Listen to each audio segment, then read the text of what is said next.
अध्यक्ष महोदय, मंत्री महोदयाने लिखित उत्तर दिलेलं आहे, ते तोंडी उत्तर दिलेलं आहे, ते कारवाई करू वगैरे वगैरे हे नेहमीचीच उत्तर असतात, त्यात काही नवीन नाही.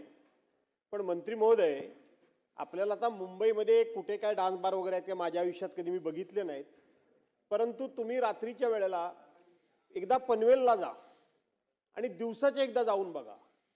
दिवसाचे संपूर्णपणे अध्यक्ष महोदय ते सगळे धाबे, ते बार, ते हॉटेल्स पूर्णपणे बंद असतात. एकही हॉटेल उघडं नाही. परंतु पनवेलच्या बाजूने मुख्यमंत्री महोदय तुम्ही रात्रीचा प्रवास करून बघा. हा रात्रीचा प्रवास करत असताना आत बाहेर कुठे जायची गरज नाही, मेन हायवेचंच मी बोलतोय. दोन्ही बाजूने इतक्या सगळा नुसता लखलखाट, ते संपूर्णपणे लाइटिंग, तो सगळा आवाज, ते सगळं पब्लिक, हे रस्त्यावर कुठल्या प्रकारचा ऑर्केस्ट्रा बघायला येतं मंत्री महोदय? त्या ठिकाणी कुठलाही ऑर्केस्ट्रा नाही, तर लेडीज बारच त्या ठिकाणी चालतात, डान्स बारच चालतात. हे खात्रीपूर्वक आता तुमच्यातला कोणतरी लगेच म्हणजे तुला कसा काय माहिती तू गेला होतास काय? माझ्या आयुष्यात मी कधी गेलेलो नाही.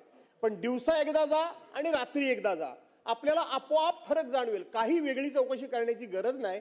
आणि म्हणून खरोखर जर आपल्याला याच्यावर बंदी आणायची असेल तर आपण या विषयामध्ये एकदा खात्री करून कठोर कारवाई कराल का मुख्यमंत्री महोदय?